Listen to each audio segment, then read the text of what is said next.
Hey everyone, we are so close now, yet it still feels so far. Exactly 2 weeks today until Rogue One: A Star Wars Story hits UK cinemas. 2 weeks, one day until it hits US cinemas, and we're going to talk about the finale of the Star Wars trilogy, the original Star Wars trilogy. Obviously, this isn't the finale of Star Wars. We got a lot more coming in the future, and we just had The Force Awakens 1 year ago, which, how weird is that? But this is the finale of the original Star Wars trilogy, and everything that Star Wars had been leading up to. Luke's training is complete, and this is the one where, spoiler alert again if you haven't seen this movie, which you've seen it, this is Darth Vader's redemption. This isn't the return of the Jedi plural, it's the return of Darth Vader. This movie, it's divisive. It's not the best Star Wars movie. It has a lot of problems. Well, I actually don't think it has a lot of problems. It has one big glaring problem, which is in the shape of a teddy bear, but I'll talk about that later. This movie starts off, and it's so exciting. It picks up, I'm guessing it's a couple of years after Empire Strikes Back, but it's directly after in terms of story. We've got, we're introduced to the Empire again, and then we go to Jabba's palace. And what the original Star Wars did wrong with the special editions, George Lucas added in a scene of Jabba the Hutt, and he made a big mistake with that, because if people hadn't seen that in a special edition, when this came out, I'm not sure if the special edition had already been released. I don't know if they did the trilogy altogether. But I'm just saying, if they didn't do that and they never showed Jabba in the first Star Wars movie, it would have been such a shock to see him in this movie. Like, you wouldn't expect a massive, like, disgusting slug as this space gangster. You just expect a typical gangster. So I really like Jabba the Hutt in this film. He's not in it a lot. He's just in it towards the beginning, but he plays a big part, and I thought he was awesome. So there's that. But we start off, and Princess Leia's disguised herself as a bounty hunter. Han Solo's frozen in carbonite. She breaks into Jabba's palace and frees Han Solo. And then Luke Skywalker turns up, and he's like, I want to make a bargain. I'll give you this Wookiee for Captain Solo. So Jabba the Hutt's like, nah, I kind of like this guy in my collection. So he throws Luke Skywalker into the Rancor pit, and we get to see Luke Skywalker take on the Rancor, which was awesome. And then Han Solo's freed, and he has this sort of hibernation sickness, so he can't see anything. And they get out of Jabba's palace, and it was just such a cool sequence. It was such a good way to set up this movie. You know, you've got some cool action scenes, you've got some emotional moments, I guess. And Jabba the Hutt takes Princess Leia as his slave, and this is where most men's first ever crush originated. Princess Leia in that metal bikini. Carrie Fisher's old now, but in this movie, when she was wearing this metal bikini, it was like, that was my first childhood crush, and I'm sure it was a lot of other people's first childhood crush. So, yeah. So, we get Princess Leia in her metal bikini, and that was awesome. And then the movie kind of takes a weird turn. Like, the whole movie, the plot around it is that Luke is trying to convert... Well, Vader's trying to convert Luke to the dark side. The Emperor, this is the first time we see the Emperor, and he has joined Darth Vader, and he's like, we have to convert Luke to the dark side. He knows the truth.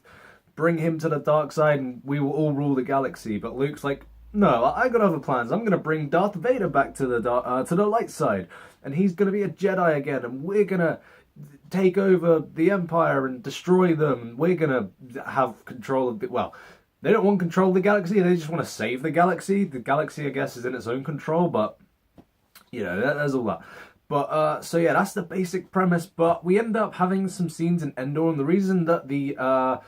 Rebels go to Endor, so you got Han Solo, Princess Leia, and originally Luke. They all go to Endor to stop the Death Star 2, which is being built. It was kind of weird that they built 2 Death Stars. The second one wasn't even complete, and it's like, it's still destroyed so easily by the end of this movie, thanks to Lando Calrissian.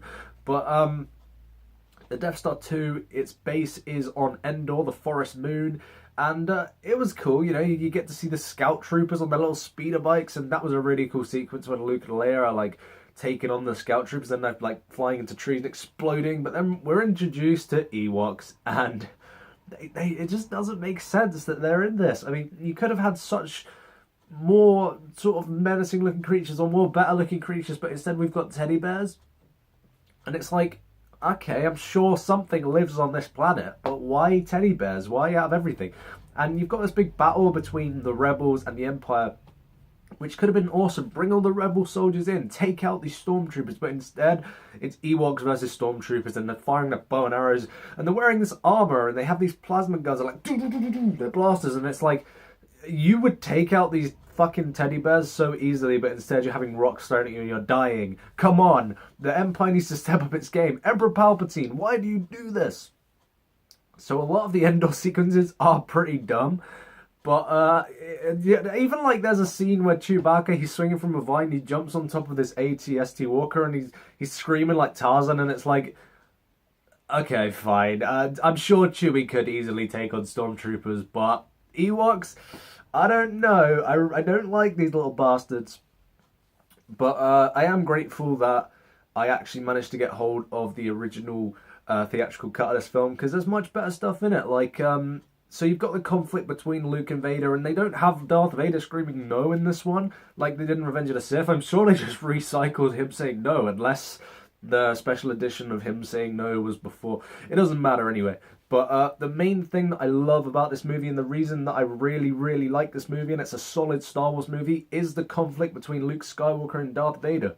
So, before Luke Skywalker leaves Endor to go and confront Vader and Palpatine, or before Palpatine confronts Luke, whatever way you want to put it, there's two different sides of the coin. But before that, he tells Princess Leia, hey, our father's Darth Vader, we are related. If I fail, you've got the power to do this. And we heard all that in the Force Awakens trailer. So everybody knows the monologue by now, even if you haven't seen this movie and you've only seen that movie. But Leia's like, I knew. Somehow I always knew. And I'm just looking at Leia like, you always knew? Do you remember a specific scene in the last movie where you made out with the dude in front of Han Solo to make him jealous? Do you remember that? And you knew? Did you know then? Did you really? So, Luke goes up to the Death Star 2 and Palpatine's there. And he's like, you've got the power. You have to come back to the dark side. We'll rule the galaxy. And Darth Vader's like, we can rule the galaxy like father and son. I can't do a Vader voice. And Luke's like, no, there's still good in you. I see it. And you can just see, you can't even see Vader's face, but you're just seeing he's like, Luke's got this guy here. Luke's got this guy. He's going to convert this guy. We know it. And Palpatine's like, no! And then Luke and Vader have this epic lightsaber battle, which is probably the best of the original trilogy, and they're just like nailing each other.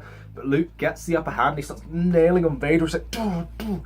And you can see that Luke is mad. And Palpatine's like heckling him, and he's like saying stuff like, yes, let the hate flow through you. And you're just like, this guy's a dick, and Luke's gonna turn on this dude. And then Luke cuts off Vader's hand like Vader did in the last movie. And he just looks and he's like, I'm not like this guy. He's like, I am a Jedi like my father before me. I cannot do this.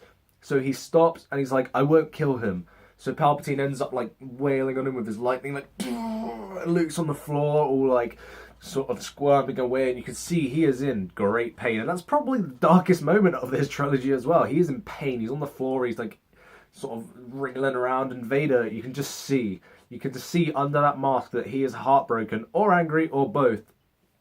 And you just look at him and you're like, go on, save your son, Vader, redeem yourself. And then he picks up Palpatine, holds him over his head, and he doesn't scream no this time. He just picks him up, says nothing, and the expression, he has no expression because he's wearing a mask, but you know the expression on his face, and he's just like, fuck this dude. He throws him down the big shaft of the Death Star 2, and Palpatine falls down, and he just explodes into a ball of fire for some reason. And it's such a cool moment. It's one of the greatest Star Wars moments of all time. And then Vader's like, take off my mask so I can see you one more time. And Luke's just all like, no, you'll die. And it's such an emotional moment, because for these 3 movies, Darth Vader's been the big bad. But then it's actually like, he wasn't the big bad all along. It was all Palpatine.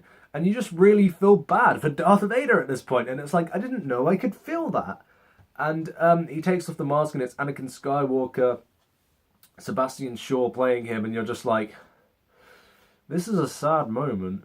And Lando blows up the Death Star 2 and destroys everything, and then in the end there's a big celebration on Endor, but you're just thinking, I get why there's a celebration, that's awesome, but Darth Vader's now gone, and he's a good guy now. And it's just all like, it's all come together, and you've just, the whole movie, you thought that it's been like a Luke Skywalker movie, an origin story for Luke and how he got to be this Master Jedi, and it is, but it's also a redemption story, and I really, really love that. Now, in the special edition, they showed all these other planets celebrating, and it's like, these other planets, how do they know about this? Literally, Luke's destroyed, well, Lando, I guess, destroyed the Death Star 2, Darth Vader's dead, nobody knows about this apart from the group of rebels. It's like they were on Endor, there's only teddy bears on Endor, and the teddy bears aren't exactly going to be like, hey everyone, this dude, he's gone, and the Death Star's destroyed, and the Empire's gone, and it's like, what? So it makes more sense for them to celebrate just on Endor with just the Ewoks playing the fucking Stormtroopers' helmets like drums for some reason. I heard a theory that they actually ate all the Stormtroopers. I hope that's not true because that's disgusting. But it just makes more sense that way. And at the very end of this movie is just so emotional. They have this Yub Nub song playing. And in the special edition, I actually prefer the song that they play because it's more emotional. But in the special edition, they show the 3 Force Ghosts. And there's one Force Ghost and it's just an old man. And you're like, it's Darth Vader. But they made the mistake of being fucking assholes. And in the special edition, it's actually Hayden Christensen. And they fucking ruined it. But like, it was George Lucas saying, hey, this is the point where he's no longer no longer Darth Vader. He was Anakin Skywalker. This is the last time he was Anakin Skywalker. But it wasn't, because the last time he was Anakin Skywalker was when he redeemed himself by throwing Palpatine out of the Death Star 2 and destroying him, because he redeemed himself by doing that. So, you've just contradicted yourself there, Lucas. Well done, mate. So overall, I really do like Return of the Jedi. Ewoks, no reason for them. And other than that, I mean, I really, really do like this movie. The original theatrical cut, again, is miles better. The CGI in this movie is not fucking terrible, but I love this movie. I absolutely love it. As a conclusion to the Star Wars trilogy, the ending of this movie is just so good. Seeing Luke throw down with Vader and in the end realizing, hey, this guy is not actually a bad guy. He just got sort of, his mind was warped, and it's like, hey, Palpatine was the villain throughout all 3 of these movies, and it's just, it's so good because it just gives so much more character development to each character. You know, you feel it on Luke. You feel his sort of frustration and sadness, and then his happiness at the end when he sees his father for what he really was. You feel sad for Darth Vader because he's just redeemed himself, but by doing that, he's just died at the same time. And it's just, it's so emotional and such a good way to end the original trilogy. And I really love this movie. Star Wars Return of the Jedi, a lot of people don't like it, a lot of people have problems with it. Like I said, I've said my problems, it's not that many of them. I really like this movie, and it always will stand in my collection as one of my favourite, well, my favourite trilogy of all time. Because at the end of the day, this is my childhood, this is what I grew up on. As a kid, this was actually my favourite Star Wars movie. So take that how you will.